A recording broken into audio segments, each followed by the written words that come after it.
My name is Liphiwe Nxasana from the Eastern Cape. I'm a sports scientist here at UJ.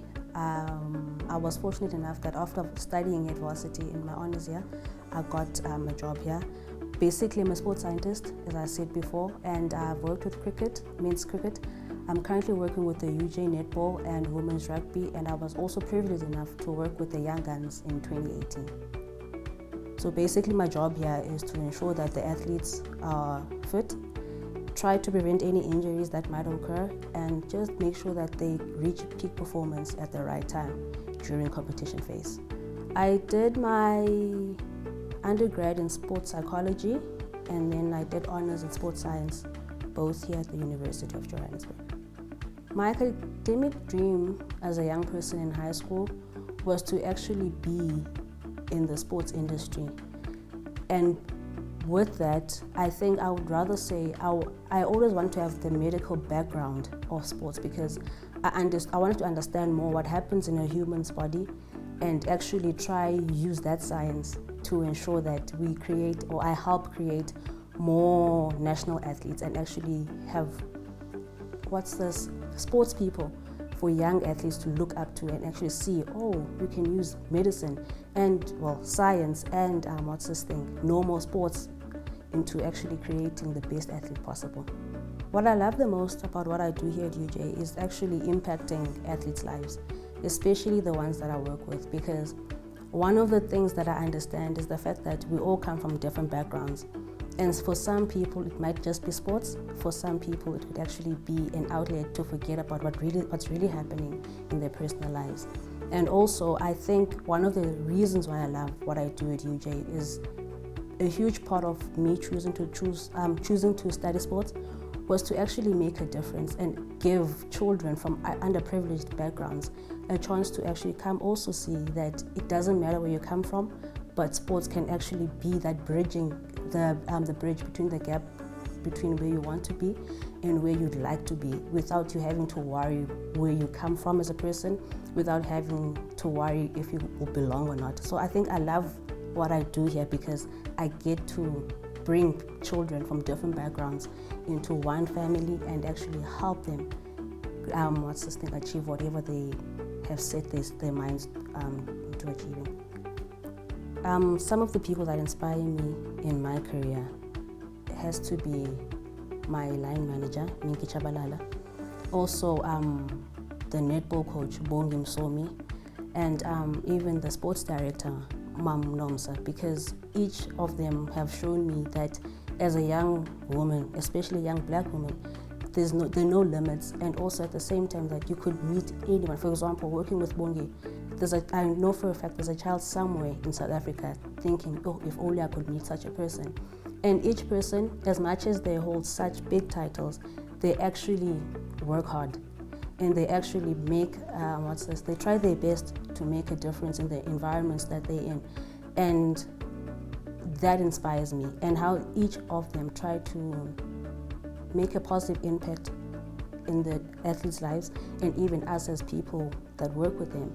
Then in life, I think I've been fortunate enough to be surrounded by amazing women and an amazing father. And also, I think even with the spaces that I get to be in, the partner that I have, I'm blessed enough to actually be surrounded by people that can help me grow, and people who don't make me comfortable and just be in my comfort zone, because that will inhibit me growing as a young female in sports.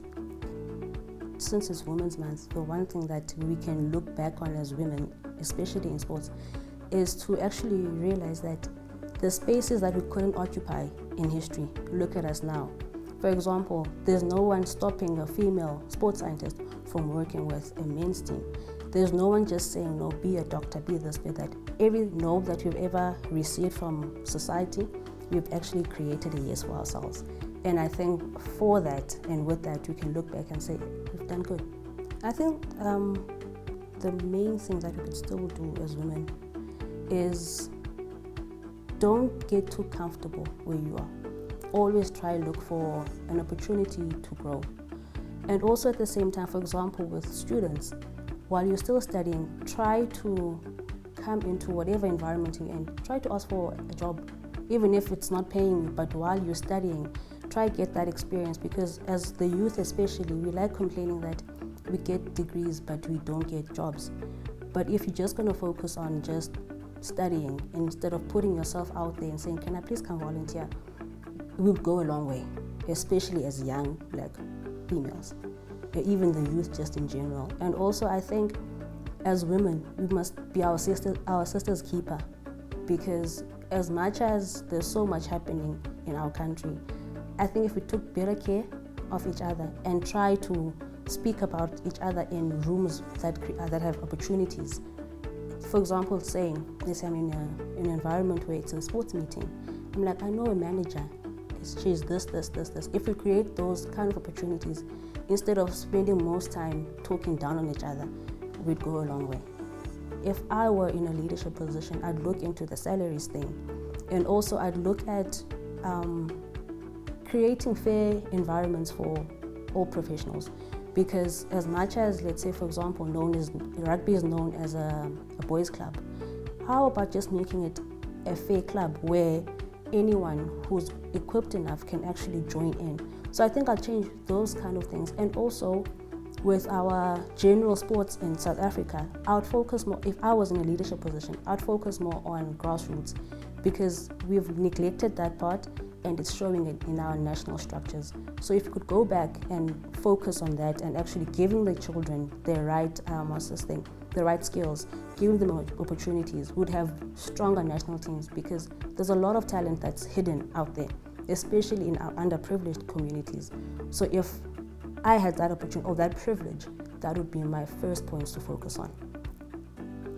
The current opportunities for me to actually take now in sports and academia is that there's a movement of empowering more women. So meaning that if you put yourself out there and you put time and actually try, sharpen your skills and yourself, you could literally be anywhere in life, as long as you keep working, as long as you don't stay comfortable. Because now, for example, we have a sports director who's a woman. We've got majority women in this environment that I'm in, which means that we are growing, because in, let's say, 1998, you wouldn't think that you'd find so many women in one space. So I think there is room to still improve, but we're in the right direction. I think the challenge is preventing women to better themselves and be better versions of themselves in South Africa. Is there's still, as much as we've reached certain, we've achieved so much, there's still certain roles that aren't given to women simply because you're a woman. For example, before, let's say, you get into certain teams, like for example provincial, national, they'll rather choose a man over a woman, even though you still have the same qualification, or you could even have better work experience than your male counterpart. But because you're simply a woman, that prevents a lot of us actually being better versions of ourselves. And also, I think a sense of not trusting ourselves as women, because you get so nervous that, oh, I'm going into this space. You don't know how you'll be received, and that plays so much in your mind, instead of actually realizing this is who I am, and I know I'm good for this job, and I know that I back myself for this. If we could just get to that mentality, if we could get to the point where we back ourselves and we don't need anyone else's validation but our own validation, would go far. And I think another issue is societal stereotypes, because if you are a woman and you are working with a guy's team, there's already that mental view that what did she do to get to the space. So if we could just ignore the noise and work towards where you want to be.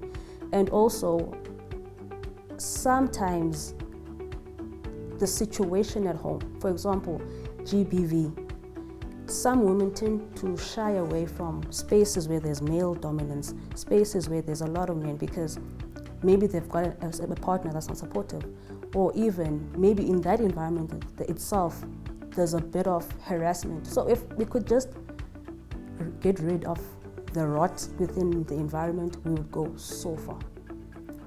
Issues pertaining the LGBTQI plus community are still a huge issue in society and even in the industry. So if we could have just inclusivity of everyone, regardless of your sexuality, regardless of your gender, we'd go far as a country. In the next 5 to 10 years, as a woman in sports, I see myself as a fully fledged entrepreneur with my company, Oloma Sports, and also just trying to impact as many lives as possible and seeing more children get into the varsity system and actually hopefully into the national and elite sports or elite teams. Just making people's lives better, man. That's where I see myself. Sports has contributed in my life in a huge way because not only did it teach me discipline, but actually created an environment where I understand that sometimes you don't need much in life besides what God has given you. For example, sporting talent. And for me, if you told me in the past 5 to 10 years that I'd be sitting where I'm sitting right now, I'd be like, yeah, it is my dream, but are you sure?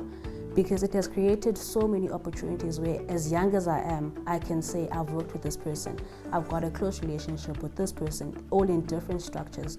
And also it has changed my life because I've been able to bring people from different environments together.